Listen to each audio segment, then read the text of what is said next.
Neste episódio de Encontros com a Network by JR, temos alguém que desde sempre esteve ligado ao setor automóvel e está ligado ao Opel há 33 anos. Um grupo familiar, concessionário Opel em Guimarães, Barcelos, Famaligão e Braga, que foi recentemente distinguido com o prémio de melhor concessionário do ano 2020.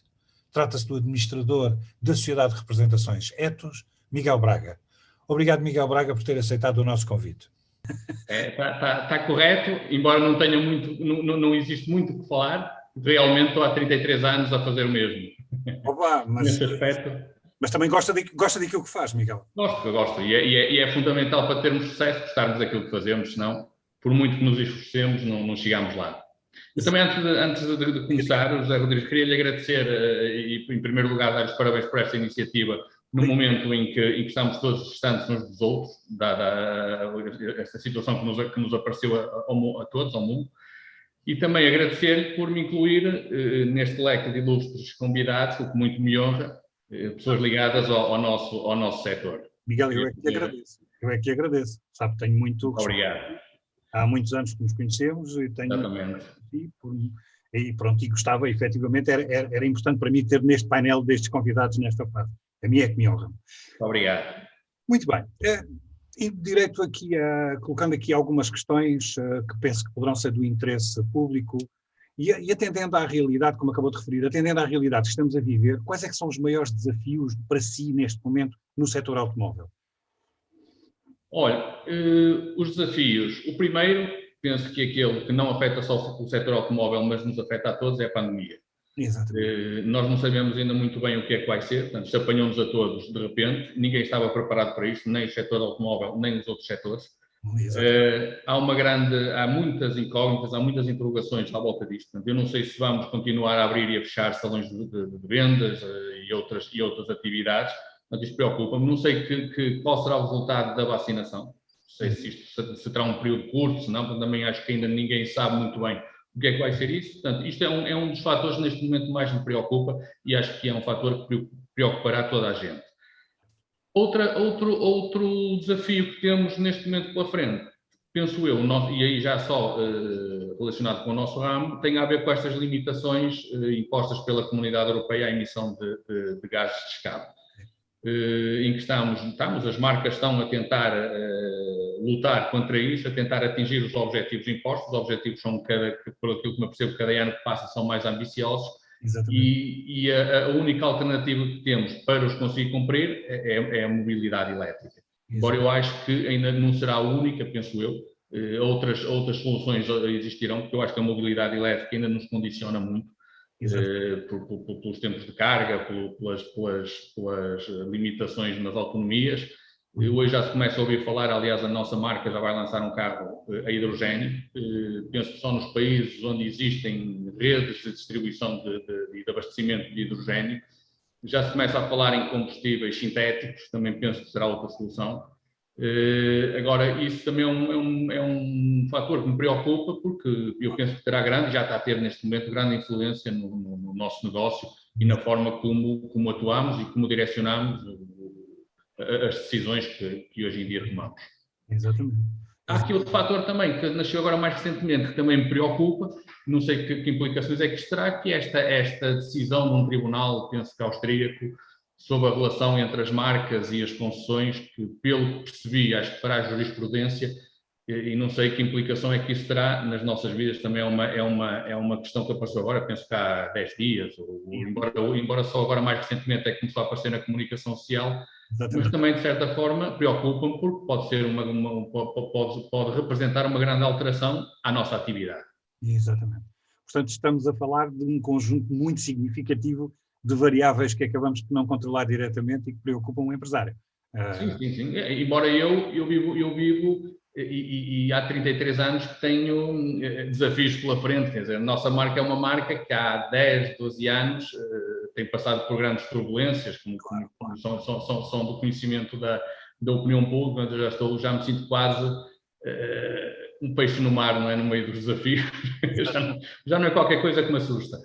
Exatamente, muito bem. Fez-me lembrar a estratégia Blue Ocean, em que depois do mar estar cheio de peixes que se comem uns aos outros, acabo por saltar para outro oceano em que as coisas estavam mais tranquilas, mas achei curiosa essa sua analogia. Muito bem. Focou aí um aspecto importantíssimo, na minha opinião, e penso que estaremos de acordo, que é o papel que as marcas podem ter nestes próximos anos. E não vale a pena estarmos a pensar a 10 anos, porque hoje em dia temos que pensar, penso eu, diríamos assim, muito mais curto. Exatamente. Mas qual é que é o papel que as marcas devem ter neste momento para apoiar os profissionais? Tendo em consideração toda esta realidade, como estamos a viver, de grande incerteza e de grande mal-estar também, de ansiedade. Olha, em primeiro lugar, o mais fácil é aumentarmos as margens e reduzir aos custos de franchising. Isso era o ideal. Mas isso é uma coisa que lutámos desde o primeiro dia e infelizmente a situação cada vez é pior. Agora, há uma coisa que nós notamos, eu acho que as marcas têm uma carência muito grande nessa área, que é o conhecimento da realidade. As marcas hoje, cada vez mais, vivem muito fechadas em gabinetes, passam os dias, quando falo das marcas, falo das pessoas que as representam, passam os dias em reuniões, criam e decidem programas muito em função de folhas de Excel, de rastros, de médias, de tendências, que depois não são fáceis de aplicar, muito menos aplicar da mesma forma em áreas tão diferentes umas das outras, porque uma coisa é aplicar uma medida em Copenhaga, outra coisa é aplicar uma medida em Barcelos ou em Braga. Por outro lado, também nós, os portugueses, e isto também é do conhecimento público, temos não vemos muito bem a mudança.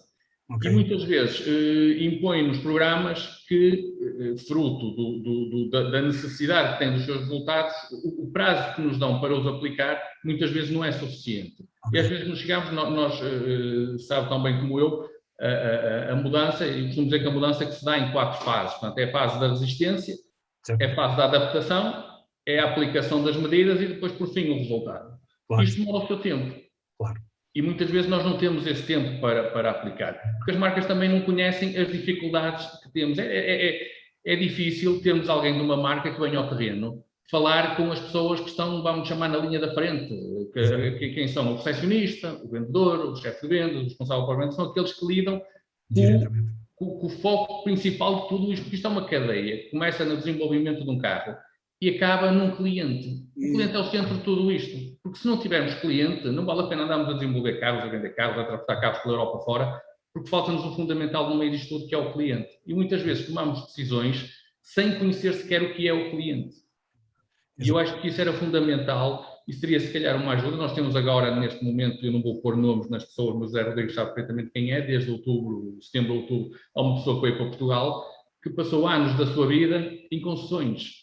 E isso pode ser uma grande ajuda nisto que acabei que é uma grande, que é em arranjarem-nos ferramentas, em arranjarem-nos formas e perceber o que é que nós necessitamos para satisfazer um cliente.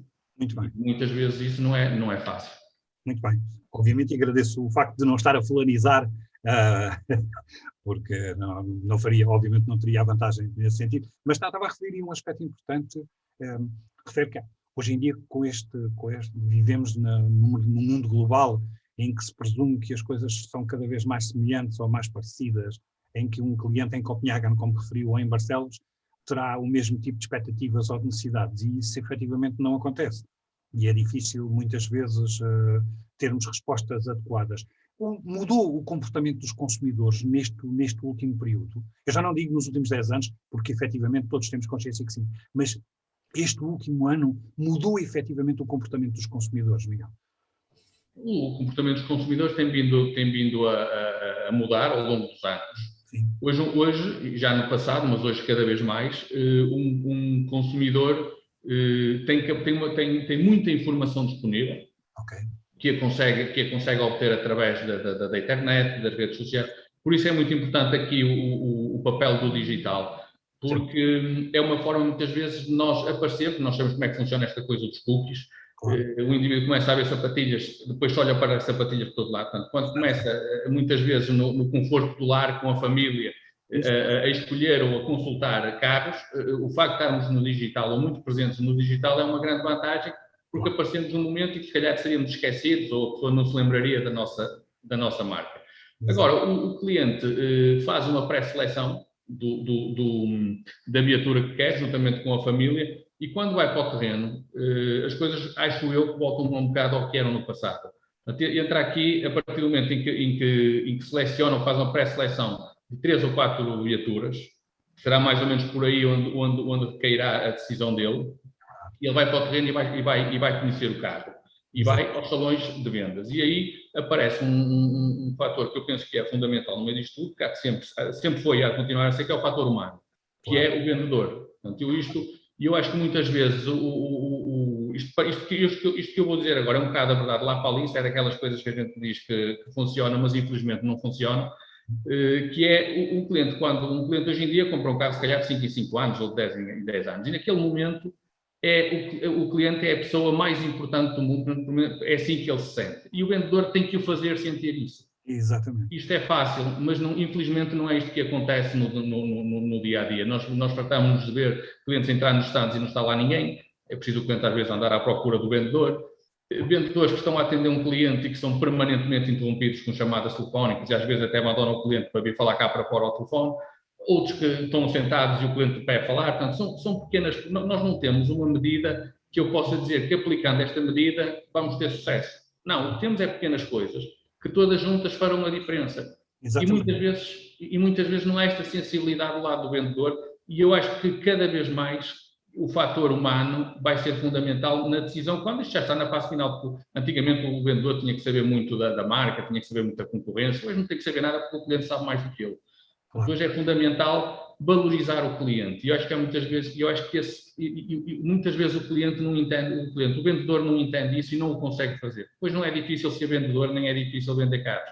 Agora é difícil ter percepção e ter sensibilidade para estas coisas. O cliente mais ou menos mudou a forma de atuar, mas é o mesmo, são pessoas, gostam de ser bem tratadas, gostam de ser valorizadas naquele momento, que é um momento que infelizmente no nosso país não o tem todos os meses, nem todos os anos, tem de X tempo.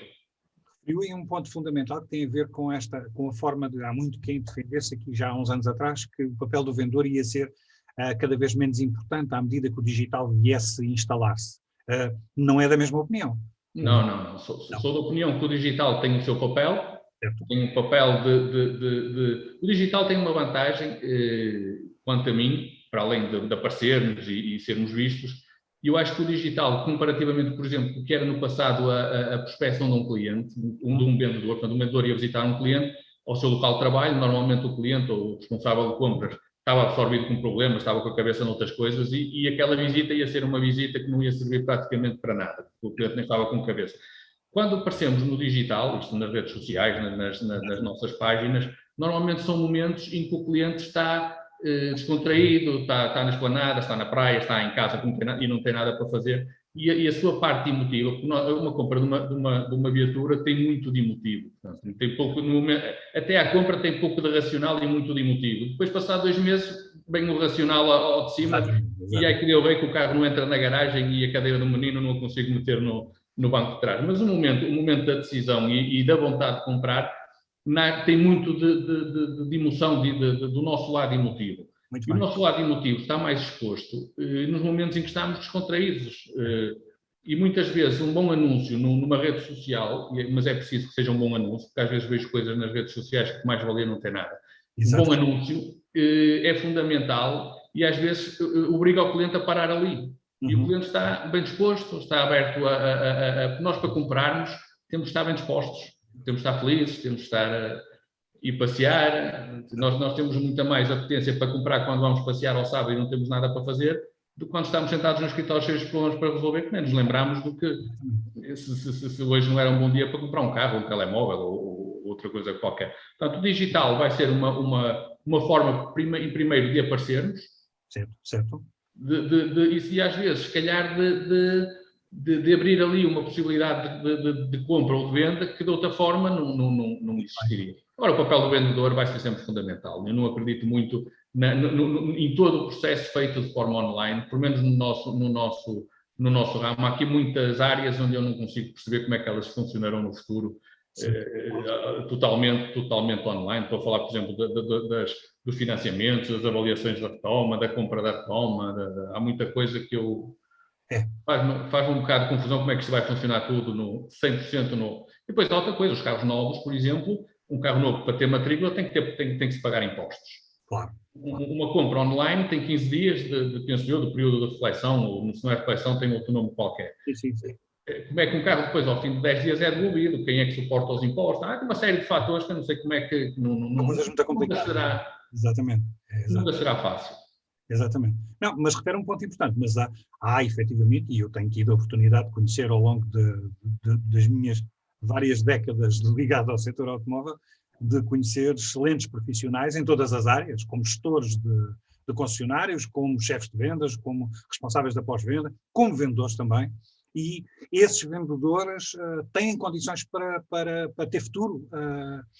Esses bons vendedores, eu não gosto muito de utilizar este bons vendedores ou maus vendedores, mas um vendedor que hoje em dia que queira, que estabeleça uma forte relação de confiança com o cliente, que se foque no cliente, que saiba tirar partido do digital, tem futuro? Eu acho que sim. Não tenho dúvidas nenhumas em relação a isso. Porque é como eu digo, e esta pandemia veio-nos mostrar um bocado isso. A relação humana vai continuar a ter o seu valor e acho que do pouco de bom que este problema deste vírus nos trouxe foi mostrar-nos o valor que tem a relação humana. Claro. E eu penso que isso continuará a ter o valor e continuaremos a dar-lhe o valor que devido. Isso é ótimo porque é uma pena quando passamos por estas situações de alguma forma catastróficas, porque são, em muitos níveis, tanto do ponto de vista pessoal como do ponto de vista organizacional, e não conseguimos tirar nenhuma vantagem daqui ou não aprendemos nada com isso. E, efetivamente, quando conseguimos transformar algumas destas ameaças em oportunidades, estamos a cumprir um desígnio importante para nós enquanto seres humanos e como E esta foi brava. Esta foi. Isto prepara-nos para o futuro. Nós, muitas pessoas com quem tenho falado, a vários níveis, desde a banca, mesmo a nível político, que me dizem muito que esta foi o primeiro de muitos desafios que vamos ter no futuro. Desafios semelhantes, que não têm que ser forçosamente com pandemias. Acredita nesta perspectiva, não digo catastrofista, mas preocupante, de que os desafios vão surgir com maior intensidade cada vez mais, ou isto é só uma visão? Não, acredito que os desafios vão aparecer com mais intensidade, com mais dificuldade e vamos ter todos que ser mais fortes para os conseguir superar. Mas não tenho dúvida disso, que as coisas, como eu muitas vezes ouvia dizer, as coisas não vão ficar mais fáceis. Nós é que vamos ter que ser melhores. Exatamente. Isto muito bem, não para fácil não vai. Não, e para aqueles que acreditavam que quando tudo isto tudo passar, vamos voltar ao passado, o passado acabou. Não, exatamente. Não acredito. Vamos, se calhar, dar valor a outras coisas que já estávamos a perder, nomeadamente a relação humana. Exatamente. Vamos ficar condicionados em muitas, estou convencido. Vamos ter que começar a tirar os sapatos à entrada de casa, andar todos de máscara, que eu penso que as vacinas não irão ultrapassar isso, penso eu. A 100%, obviamente que não, sim. É a percepção que existe. Mas há muita coisa que vamos ter que mudar nas nossas vidas, seguramente. O importante é sabermos que há coisas para mudar e termos vontade de mudar. Às vezes ficamos apáticos à espera que as coisas aconteçam à nossa volta e não tomamos iniciativas. E eu fico muito satisfeito em saber... Quem está num lugar como o que eu ocupo estava servido se não fosse mudando as coisas. E no nosso ramo eu já mudei muitas vezes, já mudei muita coisa, muita decisão, E também não temos de ter medo de errar, porque só errando é que aprendemos a acertar da próxima vez. Portanto, agora nunca me assustou a mudança, nem eu há 33 anos que estou permanentemente a lutar e a mudar e tive uma vida... Grandes desafios que já tive que vencer. Já é o que eu digo, não tive uma vida fácil, sempre lutei, sempre tive concorrência aqui na minha área, nunca soube viver sem ela, vivo agora que é uma realidade que eu até estranho às vezes. Às vezes eu sonho, onde é que está o meu concorrente? Exatamente. Mas temos que estar muito abertos à mudança, muito. Muito bem, como referiu há bocadinho, aquelas fases da mudança são importantes também para nós termos em consideração quando gerimos as nossas organizações e para as pessoas terem essa capacidade também de saber esperar, mas ao mesmo tempo lutar por conseguir os resultados. O que é que mais valoriza como empresário hoje em dia, e tendo em consideração esta relação que é fundamental? Eu não posso estar mais de acordo.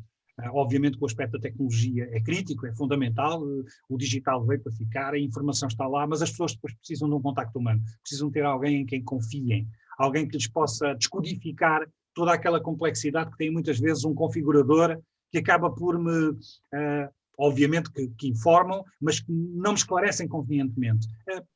O que é que mais valoriza quando hoje em dia tem que contratar alguém para as suas equipas de trabalho, quer seja nas vendas, quer seja no pós-venda, o que é que mais valoriza nessas pessoas?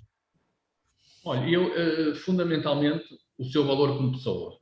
Eu não dou muito, quando estou a contratar alguém, não valorizo muito o seu conhecimento na atividade que vai desempenhar. Okay. Eu prefiro pessoas com valores, com princípios, com honestidade, necessidade de trabalhar e vontade de trabalhar, porque depois nós estamos cá para os ensinar. E eu gosto que eles trabalhem à minha maneira e muitas vezes quando vêm de realidades que às vezes não são as nossas, claro, depois é muito difícil a adaptação. E às vezes é mais difícil adaptar uma pessoa do que ensiná-la do zero.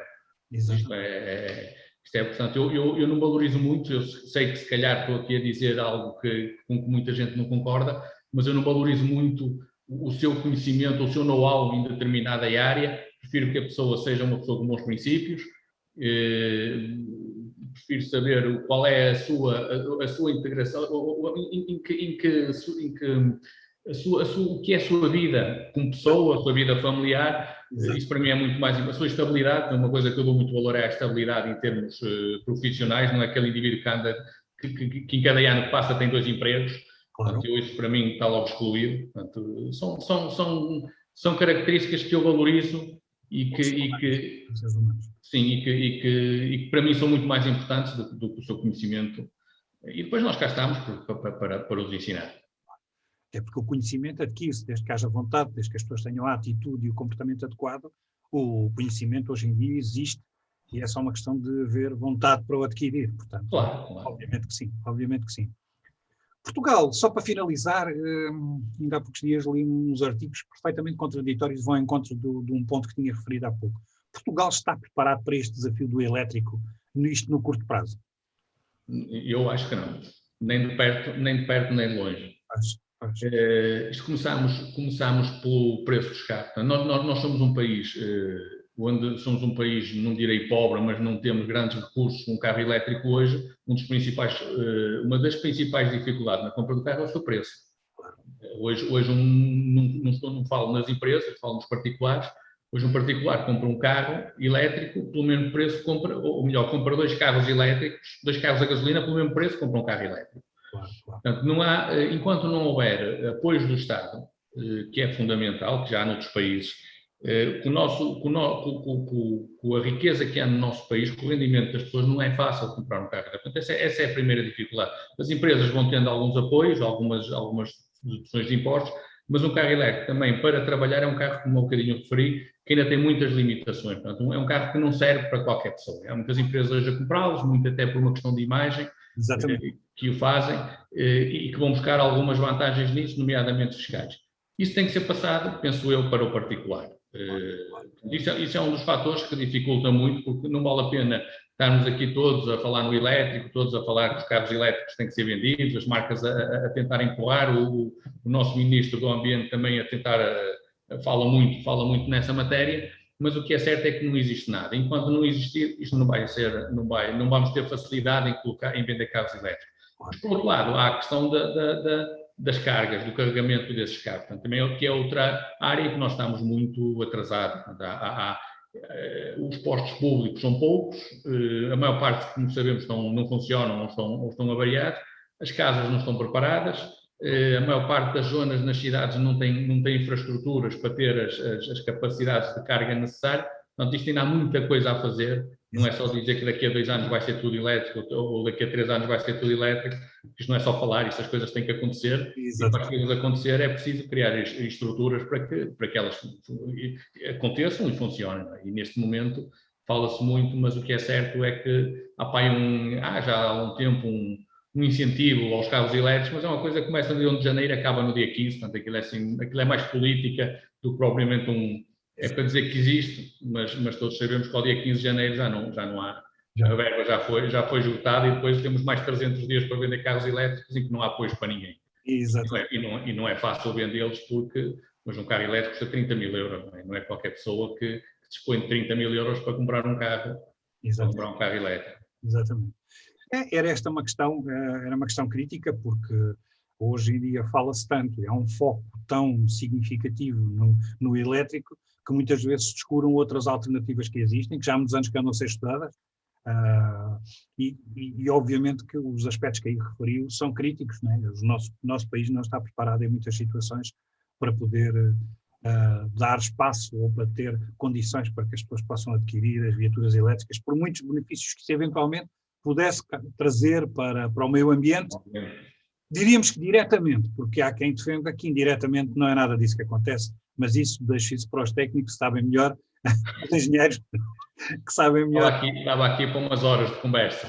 Sim, dava umas horas de conversa e tem havido muitos, tenho acompanhado muitas, e certamente Miguel também, temos acompanhado muitas discussões à volta deste tema e não há uma posição comum, inclusive dos próprios responsáveis máximos de marcas, entre as quais a que representa, que também já teve posições bastante críticas em relação a algumas normas que foram implementadas ou que se presume que vão ser implementadas na União Europeia e que têm fortíssimas implicações no mercado e que põem em causa muita coisa, muitos aspectos do ponto de vista até do emprego no futuro, da capacidade de podermos dar continuidade até em termos dos próprios governos, as receitas resultantes dos impostos. Há muita coisa em jogo aqui, assim, é um facto. Muito bem. Não julgo que não será, como disse no início, não será a única solução para defendermos o ambiente. Claro. Eu penso que rapidamente aparecerão outras, porque esta acho que não conseguirá cobrir todo o leque de clientes e todas as necessidades dos clientes. Exatamente. Eu lembro que nós já tivemos alguns projetos pioneiros junto a algumas universidades. Eu lembro de ter acompanhado um projeto, não próximo, mas relativamente próximo, um projeto em Coimbra, ligado às células de combustível, portanto, outro tipo de soluções muito mais, que aparentemente seriam muito mais vantajosas, muito mais benéficas. Mas pronto. Eu quero lhe agradecer imenso este bocadinho que passou aqui connosco, as suas opiniões, aquilo que nos ajudou a pensar no futuro. É fundamental, nós temos de estar focados no futuro, olhar para isto de uma forma positiva, não vale a pena baixar os braços. Miguel, desejo-lhe as maiores felicidades para a sua empresa. Hoje em dia tem cada vez mais responsabilidades com os seus colaboradores, portanto desejo-lhe as maiores felicidades como empresário. Espero que consiga, com a sua marca, ou com outras, mas com a sua marca, que consiga ter os apoios necessários, o apoio necessário para conseguir vencer estes desafios. E pronto, se quiser deixar uma última palavra, estou completamente à sua disposição. Miguel, diga. Não, também agradecer esta oportunidade, como lhe disse no início, tive muito gosto em participar nela e cá estou disponível para outros que possam aparecer. Certíssimo. Miguel, foi um prazer, mais uma vez. Muito obrigado. O prazer foi meu. Felicidades e até breve. Podemos encontrar. Ok, muito obrigado. Obrigado.